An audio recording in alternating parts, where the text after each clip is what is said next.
Assalamualaikum warahmatullahi wabarakatuh. Tajuk kumpulan kami ialah tokoh dalam kalangan sahabat pada zaman Nabi. Oleh itu, kami memilih 5 orang sahabat untuk kami menceritakan mengenai kisah-kisah yang terdapat pada zaman Nabi. Antaranya ialah, jadi mari sama-sama kita mendengarkan kisah-kisah yang menarik mengenai tokoh-tokoh tersebut.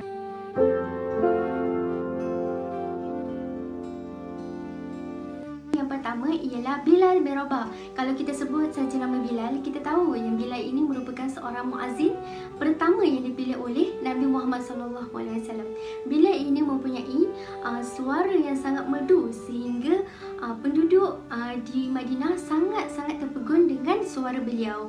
Jadi sebelum Bilal ni masuk Islam, Bilal ni merupakan seorang hamba kepada Umayyah bin Khalaf. Apabila Umayyah bin Khalaf ni dapat tahu yang Bilal bin Rabah ni masuk Islam, Umayyah ni terus menyiksa Bilal bin Rabah ini.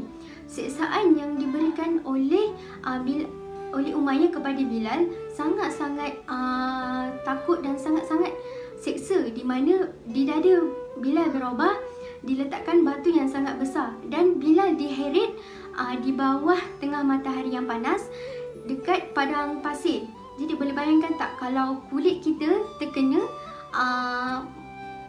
pasir itu di bawah tengah matahari yang panas. Jadi Bilal ni tidak pernah berputus asa dan dia tetap dengan agama Islam. Semasa dia kena seksa tu, Bilal ni menyebut Ahad, iaitu Allah yang satu. Beliau tetap berpegang teguh kepada agama Islam. Okey, jadi saya nak bawakan satu kisah di antara Bilal bin Rabah dengan Nabi Muhammad SAW. Betapa hebatnya kerinduan Bilal bin Rabah ini terhadap Rasulullah SAW. Okey, jadi saya nak bawakan satu kisah. Kita boleh lihat betapa hebatnya kerinduan Bilal bin Rabah terhadap Nabi Muhammad SAW. Okey, ketika Nabi Muhammad SAW wafat, seluruh penduduk Madinah sangat-sangat sedih terhadap pemergian Nabi Muhammad SAW. Macam tidak percaya yang Nabi sudah pergi. Jadi Bilal ni dapat tahu yang Nabi wafat, jadi beliau sangat-sangat sedih sebab beliau ni yang teman Nabi, yang sentiasa dengan Nabi walau di mana pun Nabi berada. Jadi beliau ni meminta diri untuk berhijrah ke Syam. Jadi pada suatu hari Bilal ni bermimpi bertemu Rasulullah. Jadi Rasulullah tanya dalam mimpi tu, wahai Bilal, kenapa kau sudah lama tidak mengunjungiku? Jadi Bilal bin Rabah ni sangat terkejut dan terus bangun daripada tidurnya. Dan tanpa berfikir panjang lagi, dia terus pulang ke Madinah. Semasa di Madinah, beliau berjumpa dengan Sayyidina Abu Bakar dan Sayyidina Umar. Umar dan Abu Bakar meminta untuk Bilal melaungkan azan sekali lagi di kota Madinah sebab sudah lama tidak kedengaran suara Bilal. Jadi Bilal terus menolak pelawaan tersebut kerana kasihnya, kerana rindunya terhadap Nabi Muhammad SAW. Tiba-tiba berlari 2 orang budak kecil ke Bilal. 2 orang ini merupakan cucu-cucu Nabi yang bernama Hasan dan Husin. Jadi Hasan dan Husin ini meminta kepada Bilal untuk melaungkan azan untuk mereka sebab dah lama tak dengar Bilal bin Rabah ini mengumandangkan azan. Jadi tanpa berfikir panjang, Bilal bin Rabah ini terus menunaikan permintaan Husin dan Hasan untuk melaungkan azan sekali lagi di kota Madinah. Jadi Bilal bin Rabah terus mempersiapkan dirinya untuk melaungkan azan di kota Madinah. Bilal terus melaungkan azan, Allahu Akbar, Allahu Akbar. Ketika itu penduduk Madinah terus keluar daripada rumah mereka untuk melihat betul ke Nabi Muhammad masih hidup lagi sebab sudah lama tidak kedengaran suara Bilal. Jadi sampai jepat asyhadu anna Muhammadar Rasulullah, Bilal menangis teresak-esak, begitu sebab hatinya sehingga tidak dapat meneruskan lagi azan tersebut. Jadi Bilal ni terus turun daripada mimbar dan menangis kerana mengenangkan Nabi Muhammad SAW. Sekian itu kisah daripada saya. Jadi marilah kita sama-sama selawat kepada Nabi untuk dapat syafaat daripada Nabi. Allahumma salli ala Sayyidina Muhammad.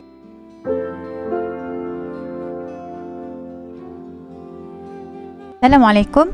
Saya pula nak ceritakan tentang sahabat Nabi yang menjadi tokoh pada saya. Orangnya ialah Salman Al-Farisi.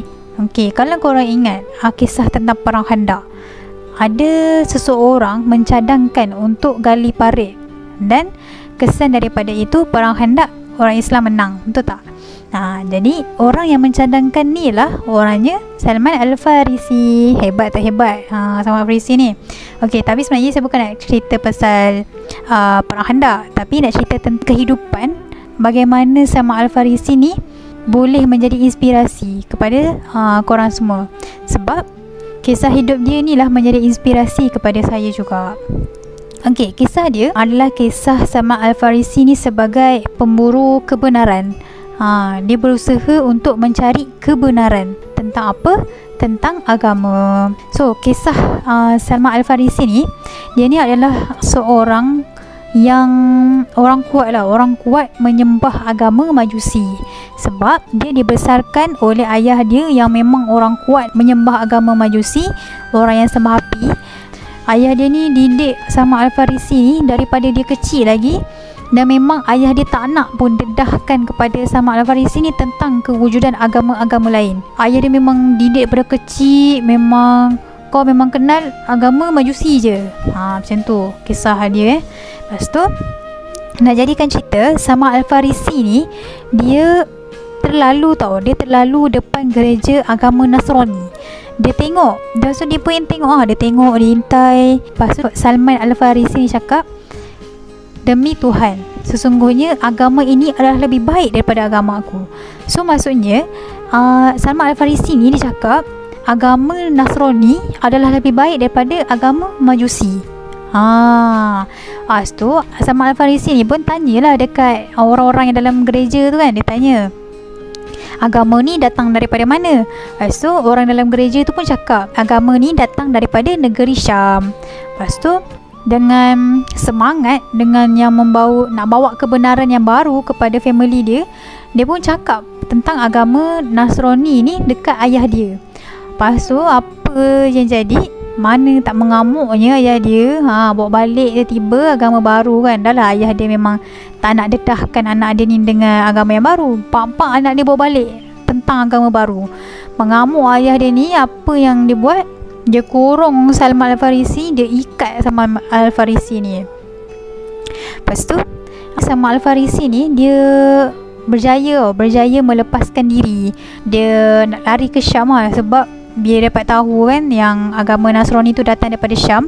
Dia pun nak lari ke Syam.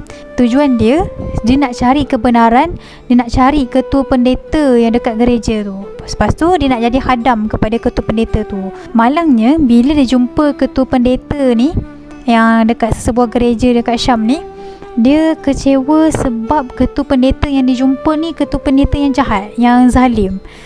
Jahat dia bukan jahat yang aniaya orang tu, yang pukul-pukul orang tu, bukan.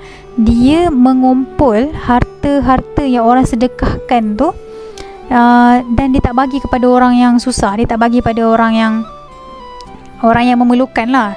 Dia kumpul harta tu, dia simpan dalam peti untuk simpanan diri dia. Lepas tu si Salman Al-Farisi ni dia dapat tahu rahsia ketua pendeta ni. Dia kumpulkan harta tu sampai 7 peti besi tau. 7 peti besi 7 peti besi simpanan harta yang orang sedekahkan. Banyak kot. Sampailah ke ajal ketua pendeta ni, Salman Al-Farisi cakap, sungguh aku tak pernah jumpa ketua pendeta yang sezalim dia, sejahat dia ni. Seorang pun macam pelik kan, apa yang dia jahatnya, apa yang zalim sangat kan ketua pendeta ni. Salman Al-Farisi ni pun dia cakap, ketua pendeta ni sebenarnya dia simpan semua harta-harta yang kamu semua sedekahkan. Dia pun tunjuklah bukti, tunjuklah 7 peti besi yang disimpankan oleh ketua pendeta tadi. Lepas tu orang pun macam terkejut lah bila dia tengok-tengok balik, ni harta yang aku pernah sedekahkan dulu. So orang percayalah pada Salman Al-Farisi ni. Okey, habis cerita tu. So bila ketua pendeta dah mati, mestilah ada ketua pendeta yang baru kan, akan dilantik untuk menjadi ketua pendeta dekat gereja tu. Salman Al-Farisi ni dia nak jadi juga khadam kepada ketua pendeta yang baru ni. Dan alhamdulillah alhamdulillah ketua pendeta ni yang baru dilantik ni, dia orang yang baik. Dia orang yang soleh ibaratnya. Dia orang yang soleh, dia zuhud. Macam tu lah. Dia tak macam ketua pendeta yang sebelum ni. So dah 2 orang, betul tak? Dah 2 orang dia menjadi khadam kepada ketua pendeta. Lepas tu ketua pendeta yang baru ni, yang baru dilantik ni, bila nak sampai ke ajal dia bagi tahulah dekat Salman Al-Farisi yang ajal dia ni nak datang dah kan, nak mari dah. Salman Al-Farisi pun tanya dekat ketua pendeta yang baru dilantik ni kan, dia tanya, ada tak ketua pendeta yang soleh seperti kamu? Lepas tu ketua pendeta kata tu ada, iaitu Mausil. Mausil ni dia duduk dekat Iraq. Bila ketua pendeta ni dah mati, dia pun carilah Mausil tu dekat Iraq. Dia cari kan, dia pun jadi khadam juga dekat Mausil. Lepas tu dah 3 orang. Lepas tu bila Mausil ni nak mati, dia pun tanyalah Mausil soalan yang sama, ada tak lagi ketua pendeta yang soleh seperti kamu? Lepas tu dia kata ada, orangnya namanya Nasibin. Lepas tu dia pun mencarilah Nasibin dan menjadi khadam kepada ketua pendeta ni, Nasibin ni. Lepas tu sampailah nak ke ajal Nasibin, si Salman Al-Farisi tanya lagi dekat Nasibin soalan yang sama juga, ada tak lagi orang ketua pendeta yang soleh seperti kamu? Dia kata ada, orangnya bernama Amuriyah. Sudah 5, Amuriyah. Lepas tu dia pun carilah Amuriyah dan menjadi khadam kepada Amuriyah. Sampailah nak ke ajal Amuriyah, dia tanya lagi, ada tak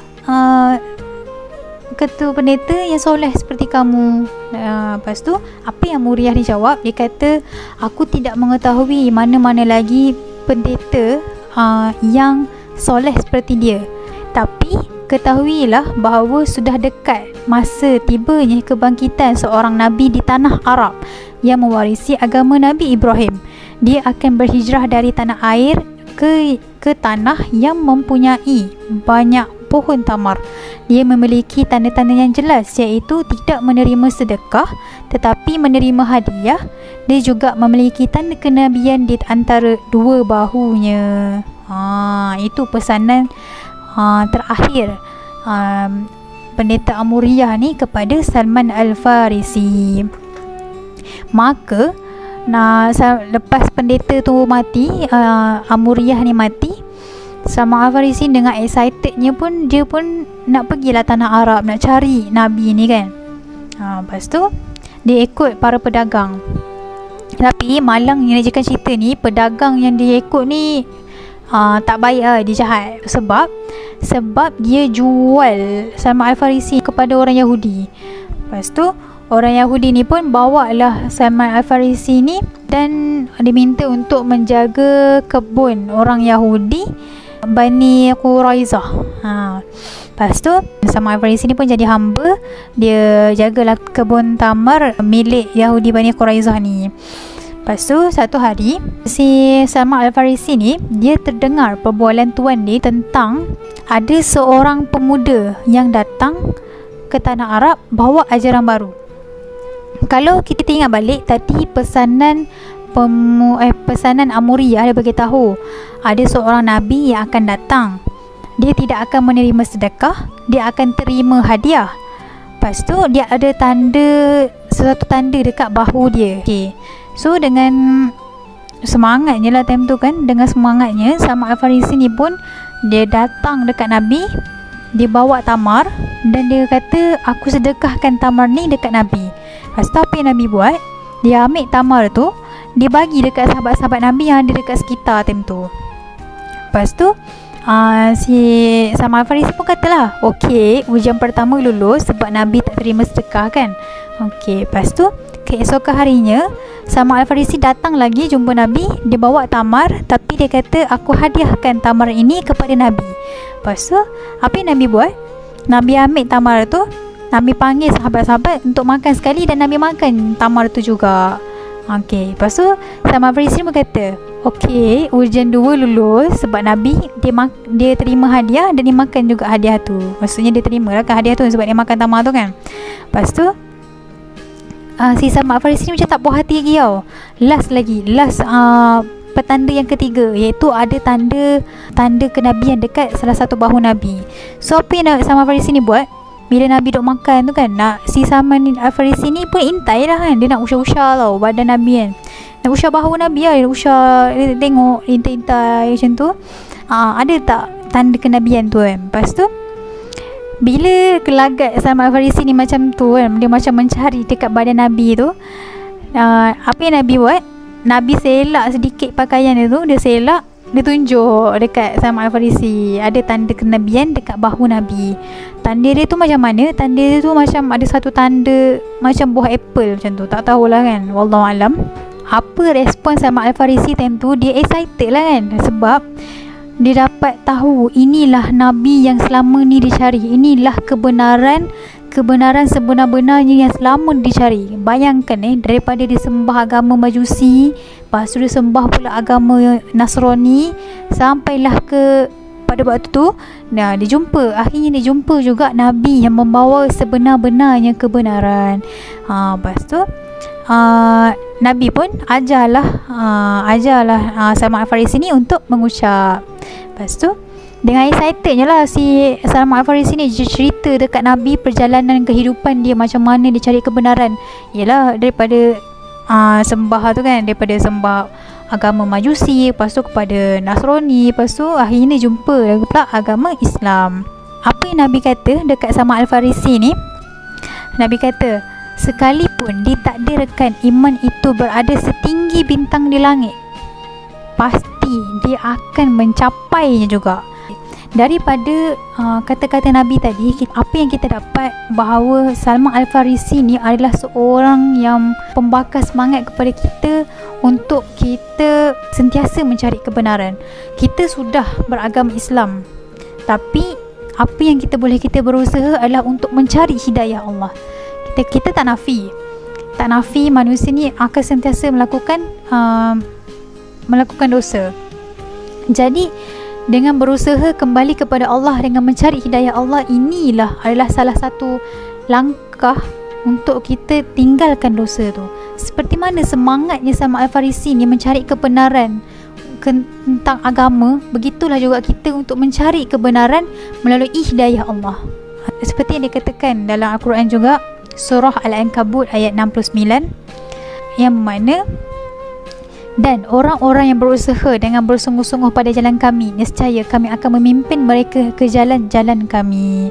Daripada ayat ini apa yang kita dapat, iaitu orang yang sentiasa untuk mencari hidayah Allah, insya-Allah Allah akan bantu dia sentiasa berada di jalan yang benar, sentiasa berada di jalan apa yang Allah tetapkan.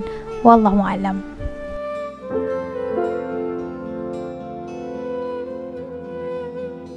Uwais Al-Qarni. Kita tahu bahawa kisah Uwais Al-Qarni ini terkenal sebagai seorang anak yang soleh. Beliau sanggup menggendong ibunya tengah sakit dan uzur daripada Yaman ke Mekah, yang mana jaraknya kira-kira 1000 kilometer lebih. Jadi di sini menunjukkan bahawa beliau merupakan seorang anak yang soleh, anak yang taat kepada ibunya. Kehidupan Uwais Al-Qarni ini miskin, dan perwatakannya dia merupakan seorang yang tinggi, kurus dan gelap. Ada satu kisah mengenai Uwais Al-Qarni ini yang sangat memberi kesan. Satu hari Uwais Al-Qarni ini dia pergi cari makanan dekat tong sampah. Dia cari makanan dekat tong sampah tu bukan untuk diri sendiri, tapi untuk dia sedekahkan kepada orang lain. Dia cari makanan yang bukan yang busuk lah, cari makanan yang memang elok, untuk dibahagikan dekat orang miskin yang lain. Dalam nak cari-cari ni, dalam tengah duk cari-cari makanan nak bagi orang miskin ni, tiba datang seekor anjing cari makanan juga, datang. Lepas tu Uwais Al-Qarni pun cakap lah dekat anjing tu, dia kata, kamu cari bahagian kamu dan aku cari bahagian aku. Nanti di akhirat aku lintas titi dan sampai ke hujung, maksudnya aku mulia lagi daripada kamu. Tapi kalau semasa aku lintas titi dan aku terjatuh, maksudnya kamu mulia daripada aku. Cara dia cakap tu maksudnya menunjukkan hati yang ewan, hati orang yang kemas. Dia mempunyai hati yang sangat kemas. Okay. Dah lepas dah cari, masing-masing dah cari, anjing pun cari bahagian dia pun cari bahagian dia. Dia pun dah dapat makanan dan bagi dekat orang miskin. Tadi dia sedekah. Lalu dia pun berdoa, dia kata, ya Allah, tolong jangan tanya aku lagi dah kalau ada orang yang tidur dalam keadaan lapar. Okay, jadi di situ kisah ni menunjukkan bahawa walaupun Uwais Al-Qarni ni sendiri yang miskin, tapi dia tetap nak bagi sedekah dekat orang, tetap nak bagi makanan dekat orang. Kalau kita dekat sini, realiti zaman sekarang ni, kita tengok berapa ramai orang yang lapar, tapi kita dekat rumah ni tidur dalam keadaan kenyang. Jadinya walaupun sesusah mana pun kita cuba, kita try untuk bagi sedekah, walaupun hanya sekadar 10 sen. Cuba walaupun tak hari-hari, tapi try. Demikianlah kisah Uwais Al-Qarni yang merupakan seorang wali Allah yang tidak terkenal di bumi namun terkenal di langit.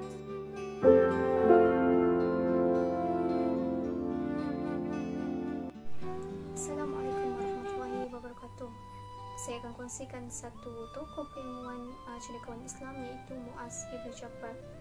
Muaz Ibn Jabal adalah seorang yang mana golongan yang pertama yang memasuki agama Islam, yang dikenali juga sebagai as-sabiqun dan awwalun. Muaz Ibn Jabal adalah orang yang pertama yang memasuki agama Islam melalui bai'at dengan baginda Nabi Muhammad SAW di dalam perjanjian Aqabah yang kedua. Di kalangan 70 orang yang berbai'at dengan Nabi Muhammad SAW, Muaz Ibn Jabal menarik perhatian baginda, yang mana disebabkan ketampanan beliau. Malah yang menariknya adalah ketokohan beliau di dalam bidang ilmu tersebut, kefaqihan beliau di dalam bidang ilmu fiqh, serta keberanian beliau melontarkan pendapat. Malah kefaqihan beliau itu membuatkan beliau berani untuk berijtihad di dalam bidang ilmu ini, sehingga Nabi Muhammad SAW menyebutnya orang yang mahir dalam halal dan haram adalah Muaz Ibn Jabal. Manakala Muaz Ibn Jabal juga menjadi duta pertama Islam yang dihantar oleh baginda Nabi Muhammad SAW. Dan ada satu riwayat daripada hadis Nabi Muhammad SAW mengatakan orang yang mengetahui, orang yang paling mahir di dalam ilmu halal dan haram adalah Muaz Ibn Jabal. Inilah Muaz Ibn Jabal, seorang tokoh keilmuan Islam yang mahir dan cendekiawan juga, yang mana mahir dalam bidang keilmuan. Melihat kepada kelebihan Muaz Ibn Jabal, Muaz Ibn Jabal dikurniakan oleh Allah SWT, iaitu kefaqihan di dalam bidang ilmu fiqh terutamanya.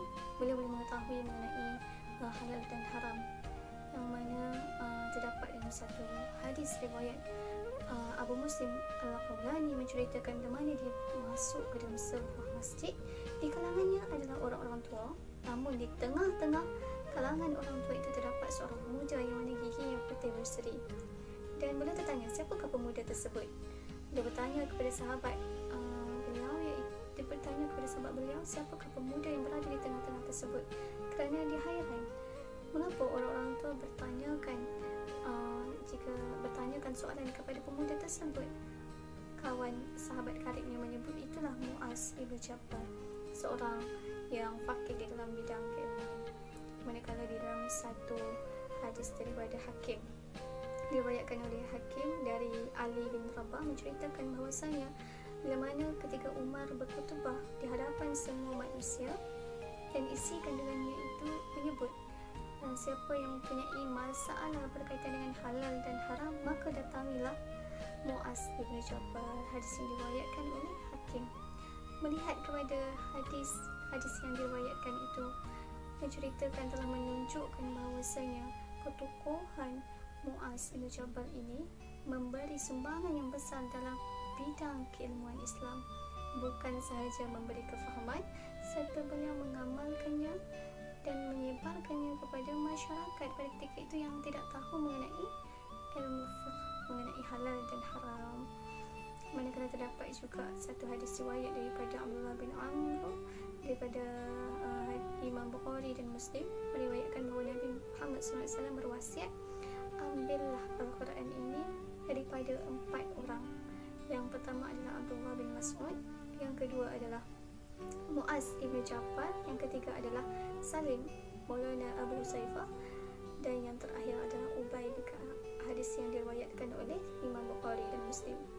Melihat kepada wasiat Nabi Muhammad SAW, kita mengetahui bahawa ketokohan ilmu Mu'az ibn Jabal bukan setakat di dalam bidang ilmu fiqh, malah ilmu Al-Quran juga beliau juga mahir dan memberikan kefahaman kepada masyarakat. Inilah wasiat Nabi yang menyuruh masyarakat untuk mengambil Al-Quran itu daripada 4 orang ulama tersebut, 4 orang tokoh Islam pada ketika itu. Malah ada riwayat lain yang mengatakan bila mana Mu'az ibn Jabal membuka mulutnya seperti cahaya dan mutiara yang terkeluar daripada mulutnya. Hal ini kerana Mu'az ibn Jabal adalah seorang yang pendiam.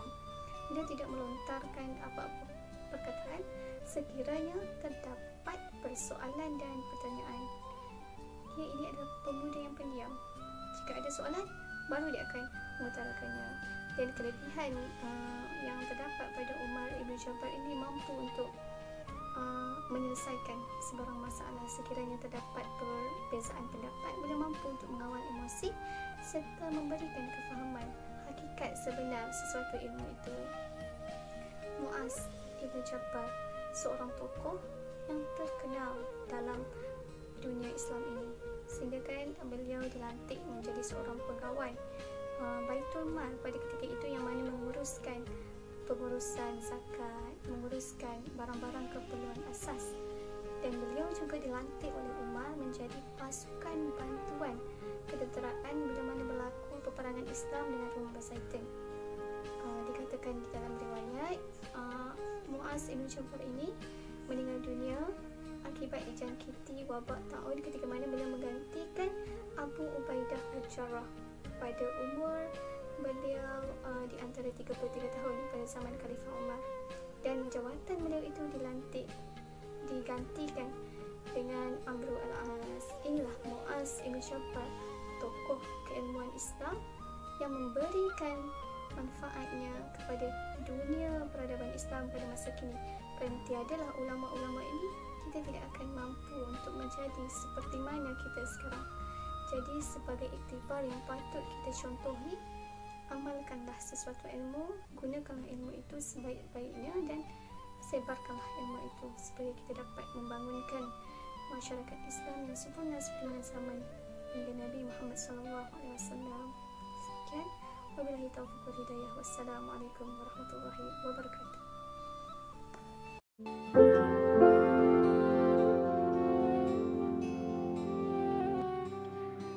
Assalamualaikum warahmatullahi wabarakatuh. Hari ini saya akan mengupas sedikit tajuk tentang seorang sahabat Nabi, iaitu Uthman bin Affan.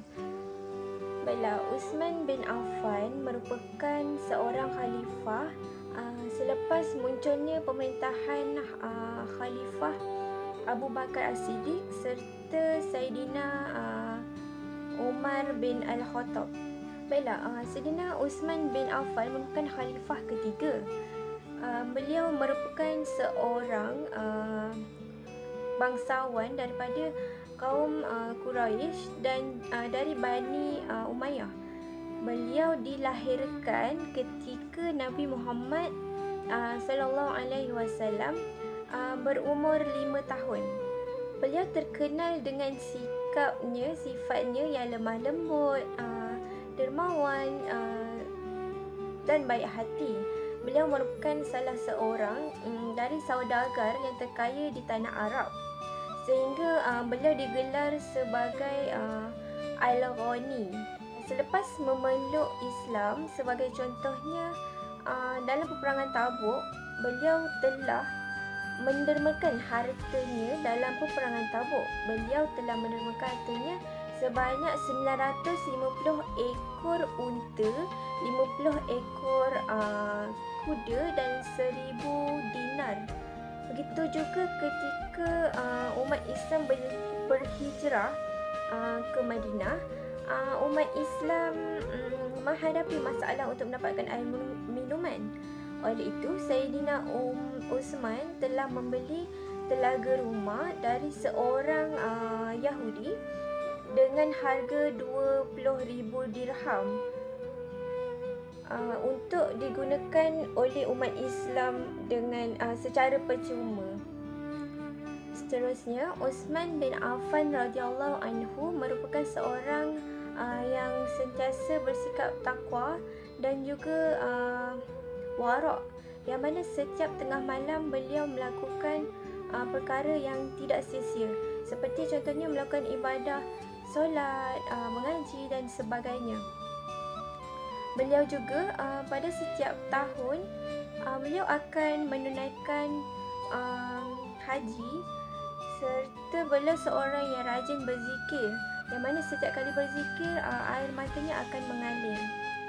Manakala beliau selalu bersegera dalam melakukan amal kebaikan dan kepentingan dalam menjaga umat, yang mana beliau merupakan seorang dermawan dan penuh dengan belas kasihan. Khalifah Uthman bin Affan juga telah melaksanakan hijrah sebanyak 2 kali. Yang pertama ke Habsyah dan yang kedua ke Madinah. Seterusnya terdapat banyak sumbangan dan jasa yang dilakukan oleh Uthman bin Affan, yang mana yang pertama adalah dalam bidang atau aspek ketenteraan, yang mana Khalifah Uthman banyak melakukan perluasan kuasa terhadap beberapa buah negara dalam usahanya menyebarkan Islam. Yang kedua, dalam pembukuan Al-Quran, yang mana perluasan kuasa telah menyebabkan penyebaran Islam terjadi secara meluas. Apabila ramainya orang memeluk Islam, sudah tentu banyaknya perbezaan antara suatu wilayah dan wilayah yang lain dari masalah mereka mempelajari Al-Quran. Jadi, Khalifah Uthman bin Affan telah mengadakan satu naskah Al-Quran yang mana ianya baru, yang mana ianya digunakan secara khusus, secara rasmi untuk umat Islam. Baiklah, yang ketiga, sumbangan beliau adalah pembesaran Masjid Nabawi. Masjid Nabawi telah menjadi padat kerana dipenuhi dengan jemaah yang semakin ramai.